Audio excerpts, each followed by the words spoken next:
Good morning everyone, this is Sandhya and welcome back to the channel. Today is Friday 27th of Feb and in this video I'll quickly cover the market recap, key global and domestic news, sector performance and important levels based on Ichimoku indicator. Let's start with the global update. There has been positive development between Iran and US. According to Oman's foreign minister, both countries made significant progress in their recent talks held in Switzerland. Discussions are being mediated by Oman and are mainly aimed at avoiding possible military conflict. This comes after former US Donald Trump have Iran a 15-day deadline to reach a deal, warning of possible military strikes if talks fail. Iran has clearly stated that the discussion should focus only on its nuclear program. However, the US wants broader discussions, including Iran's missile program and its involvement in regional conflicts. At the same time, US has increased its military presence in the Middle East by deploying 2 aircraft carriers and several warships. So while talks are progressing diplomatically, military preparedness is also increasing. Further technical level discussions are scheduled next week in Vienna. Market will closely watch how this situation develops because any escalation can impact crude oil prices and global sentiments. Now coming to the domestic development, Indian bond yield softened on Feb 26. This happened because a recent state government bond auction saw strong demand from investors. When demand for bonds is strong, bond price go up, in yields fall.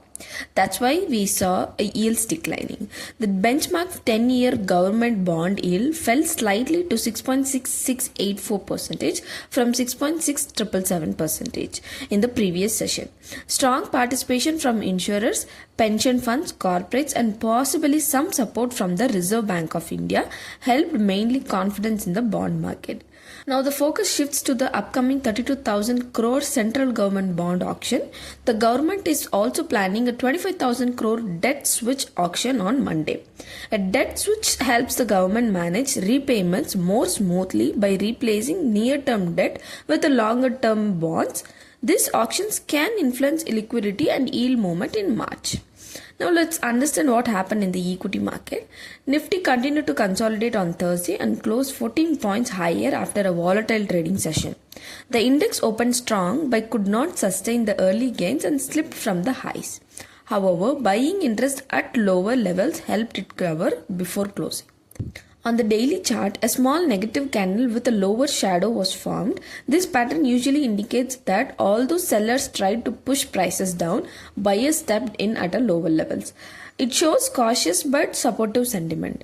Technically, 25,600 to 25,900 zone is acting as the immediate resistance. If Nifty sustains above 25,900, we could see a move towards 26,000 level. On the downside, 25,400, 25,250 is an important support zone. If this breaks, the next key psychological level is 25,000. Coming back to Bank Nifty opened with a gap up and has consistently taken support near 60,800 level over the last 3 sessions. This clearly shows strong buying interest around that area. The index closed at 61,187, up by 0.4%.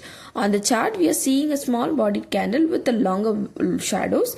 This usually suggests accumulation, meaning investors are buying on dips rather than selling aggressively. Support levels are 61,000, 60,700 and 60,500 level. Resistance is seen at 61,100, 61,300 and 61,500 level. And decisive breakout above resistance wouldn't trigger fresh upside movement. Now let's discuss sector performance. Banking and financial stocks are outperforming today. This is mainly due to strong domestic institutional buying and positive earnings expectations. Since financials have higher weightage in the index, this strength is supporting the market. The IT sector is also trading in the green. This would also be due to a global demand and expectation and optimism around quarterly performance. However, energy and metals sectors are under pressure. This may be due to profit booking after recent rallies and softer global commodities price affecting the margins. Looking at the FII and DII activity on 26th of Feb, FII were net seller of 3,465 crores whereas DII remained strong net buyer at 5,031 crores. This tells us that domestic institutional investors are currently providing strong support to the market compared to foreign investors. That is the one reason why dips are getting bought. I have also attached the list of top gainers and losers for the day for your reference, and that's all for today. This video is for educational purposes only, as I am not a SEBI registered advisor.